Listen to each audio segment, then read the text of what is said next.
Okay. Just so, well, welcome, Bob Iyall, who Mr. Iyall is running for Port Commissioner for District 2. I got that correct? Correct, John. And he is running for re-election. He just finished, just is in the fourth year of his first term.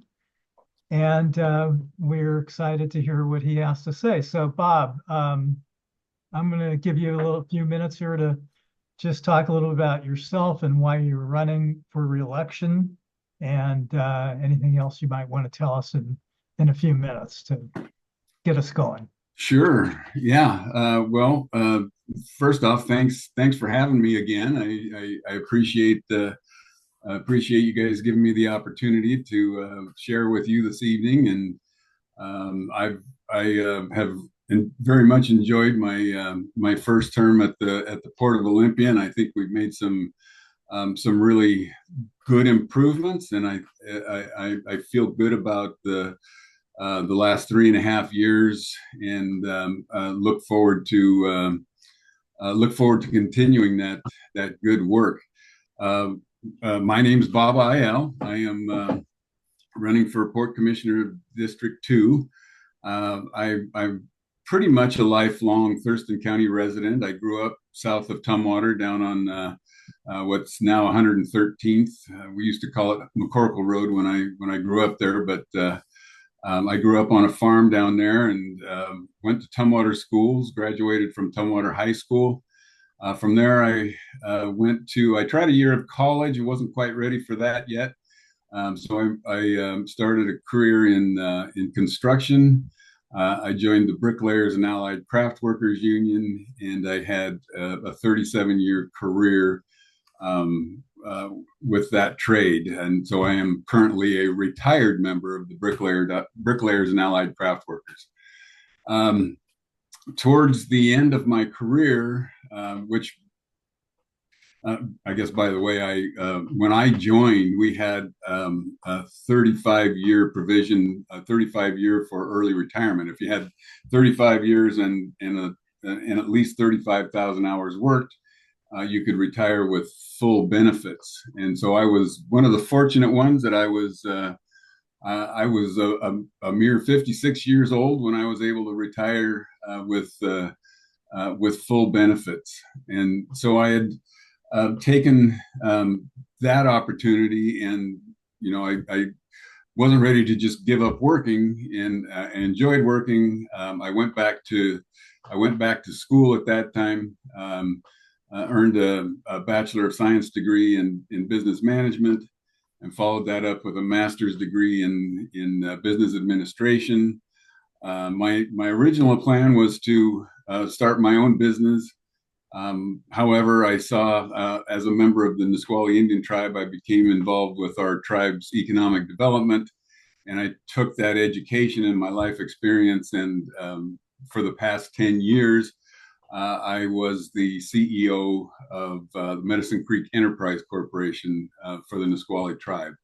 I have recently resigned from that position, and I'm now focusing more on my duties at the port.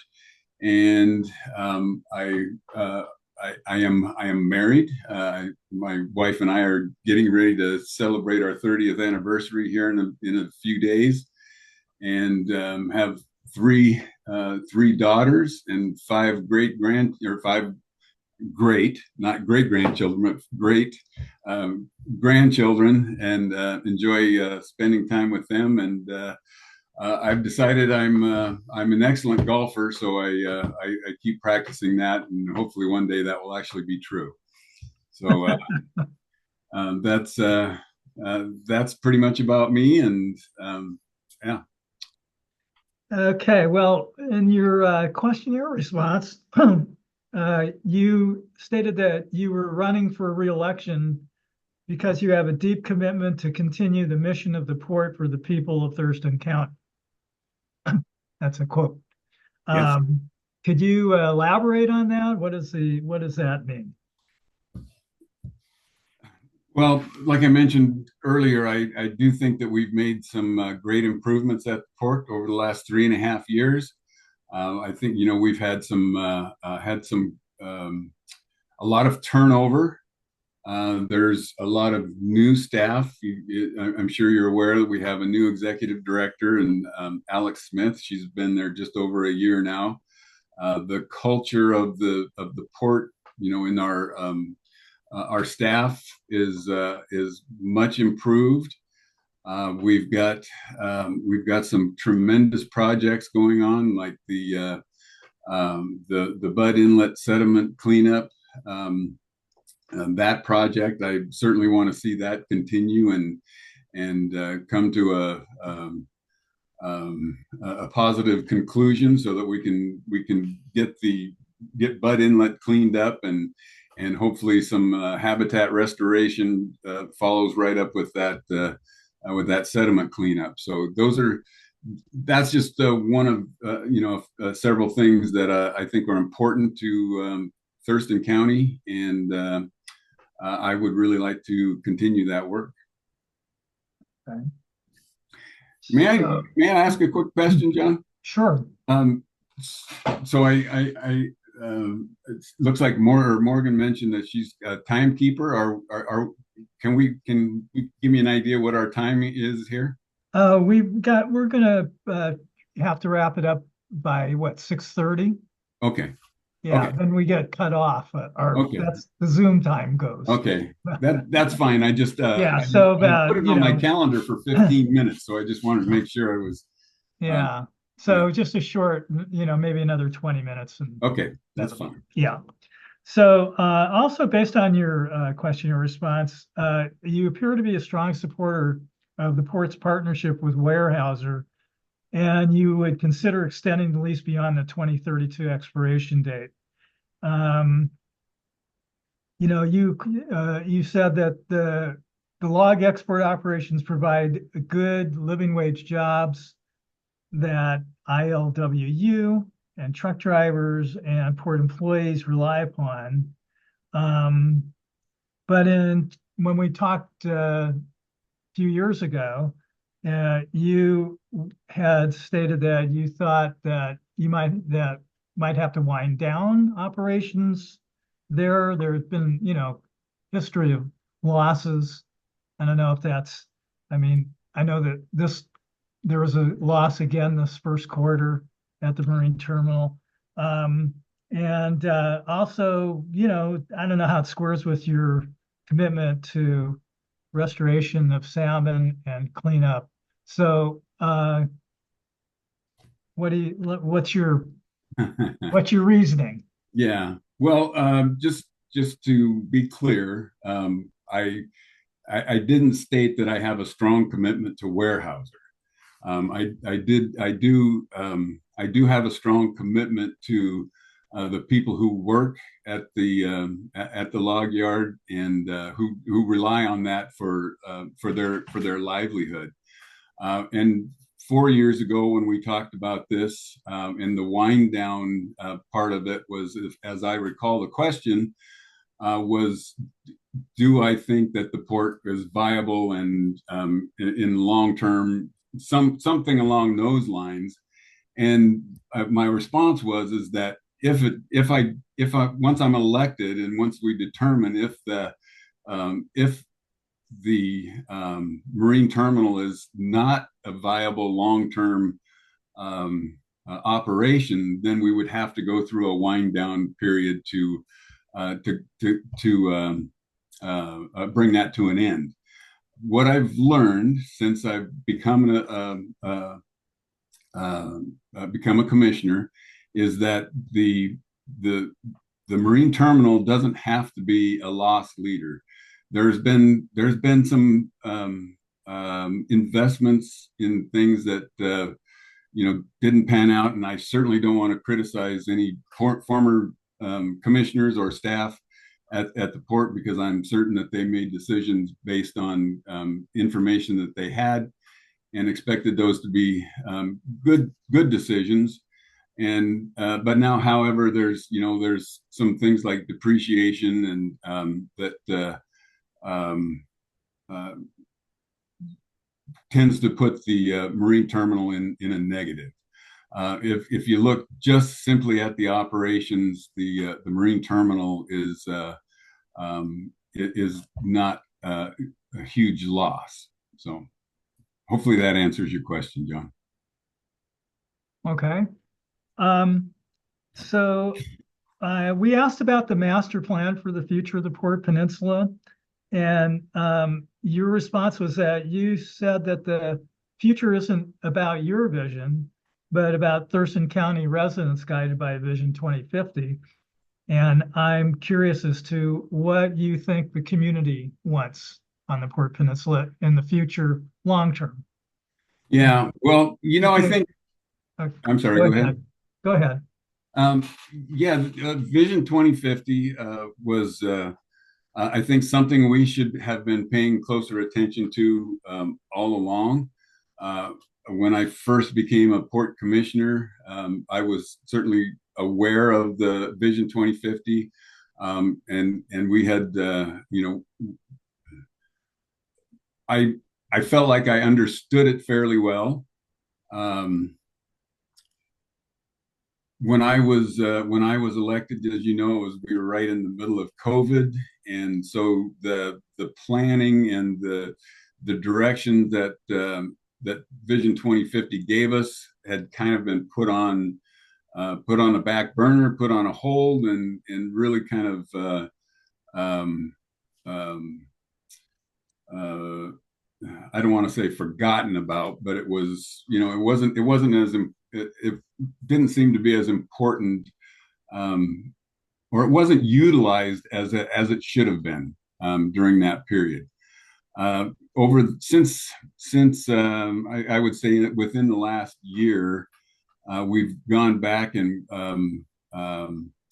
as you know, we've hired Mike Reed as the economic development director at the port, and he reminded us of exactly how valuable that Vision 2050 is, and that it would really benefit us and give us a big head start on what we actually do with the peninsula.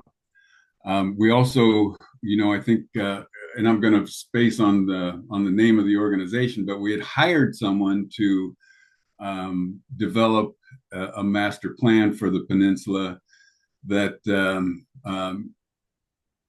didn't really pan out. We were thankfully a couple of commissioners noticed that it didn't really the master plan was developing in a way that was really not the vision of 2050. It was more a vision of what of the folks developing the master plan, and so we stepped away from that, and then that's when we formed the subcommittee with Commissioner Basavada and Commissioner Harding to pick up that master planning process. And there's still some work to be done there. There's still more public involvement to be had to come up with a good plan for the peninsula. But again, it's any kind of development or whether it's developing park public spaces or buildings that might house some economic development opportunities. We need to have. I'm not going to be the one to make those decisions. It's not going to be what I want. It's going to be what we all can come together and decide on. Yeah, but you'll have a vote. Yes, of course, right. Yeah. Um, so what is your opinion about this waterfront center building proposal at parcel D, I think next to Swantown, where Yeah. Initially it was going to be offices for the port, then the port bought the coffee roaster building and it's going there. And so now there's like all this discussion about possibly resurrecting something there. What do you think?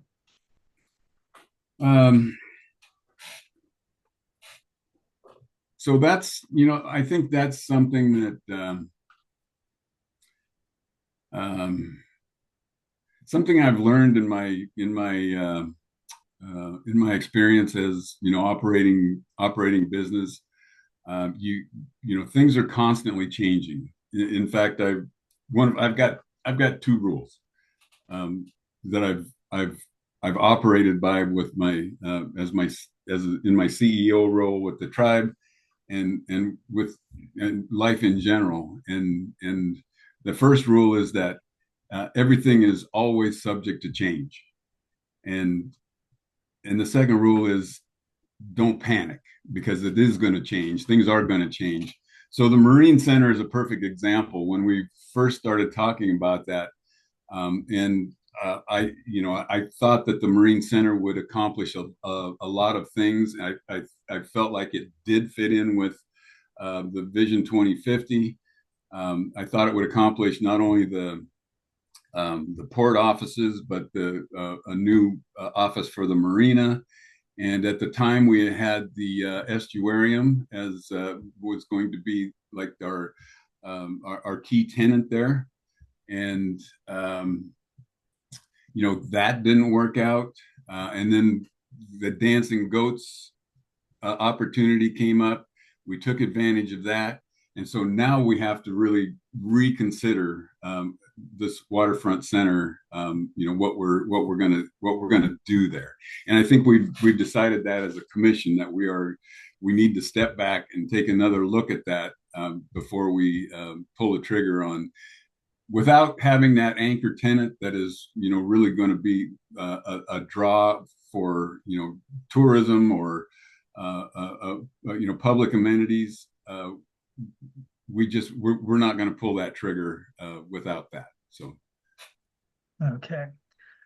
So let's shift to the airport. Do you support the airport master plan update in its current form, or would you like to see changes? And if so, what changes would you want? If the airport master plan update came up for a vote at the commission right now, I would vote in favor. Okay. No concerns about future growth there? I think the airport master plan is important. The airport master plan update is important for us to maintain the facilities as they are, keeping them up to date, maintenance wise, technology wise, keeping it safe for the users. I think that's what the master plan update accomplishes. There is as you know, there's a consideration for maybe future airport future commercial service, but there's really nothing in the works right now. My thinking on the airport master plan is that on the update is that it keeps us operating and keeps us current in the current times. Yeah, I guess it's people in the community just kind of wonder, well, why is there, all these things in the master plan, like provisions for all kinds of new hangars, like 100, I think it was like over 130 new hangars, and the de-icing facility, Yeah, and expansion of the terminal, the parking lots. And I mean, it kind of, it seems at least that it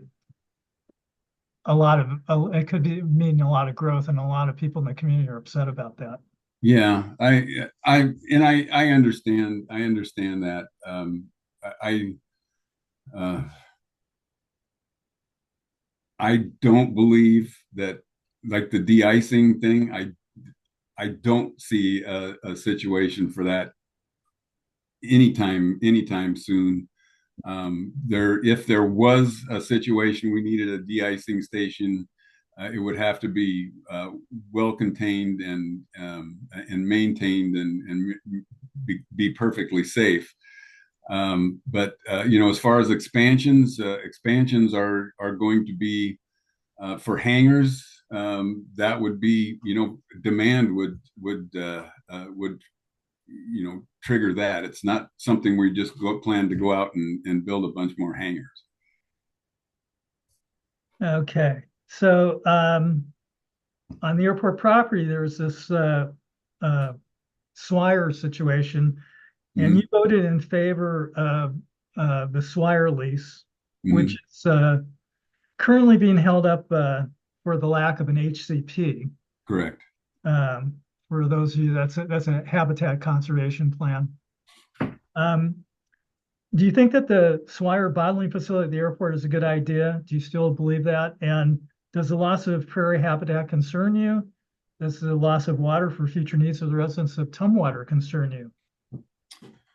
Uh, when I when that lease came to the commission, I did a lot of research. I talked with a lot of folks at uh, Tumwater City Hall, a lot of Tumwater Council. I talked with the um, uh, I talked with the people at Tumwater at their water facility. Um, I'm sorry, I don't remember their name. I even went as far as talk to Matt Canali at the Lacey Olympia Tumwater Treatment Plant because I wanted to make sure that everybody was comfortable that that facility would not overburden the water system or the wastewater system. Um, what I learned from talking with people at Tumwater is that they welcome the jobs that would come along with that, and they welcome the tax revenue that the city would gain from that. So that was why I voted in favor of that lease, and I would again today. I think Swire is I know of I've known of Swire for a long time, and I the research I've done with them. We all understand that Coca-Cola historically has been a terrible um, a terrible neighbor in some areas, and I think Swire has learned that they have to operate environmentally in order to sustain their own business. They have to be environmentally conscious and operate that way. So yes, I would if it came back to me again, I would likely vote in favor. Okay. Also, you voted to going forward with the Panatone South Sound Center warehouse at the Newmarket Industrial Center. Are you supportive of more warehouses in that district?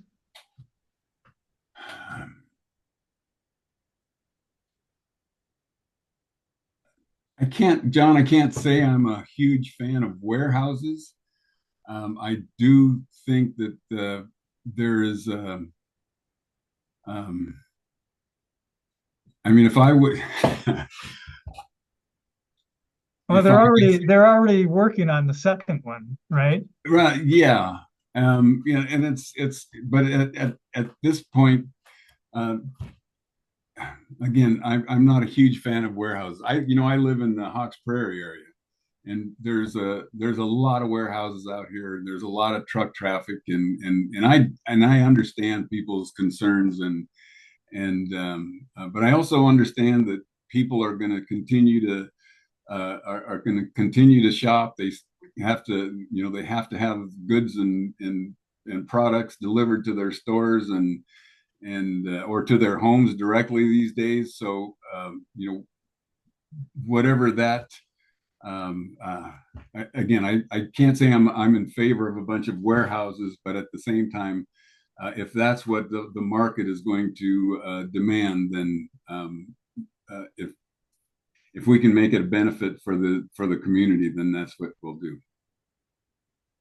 Okay, well, that was my last question for you. Okay, We're running out of time. So I'll just sure. give you a couple minutes to say anything that you want to say and wrap up and tell us about anything related to your campaign.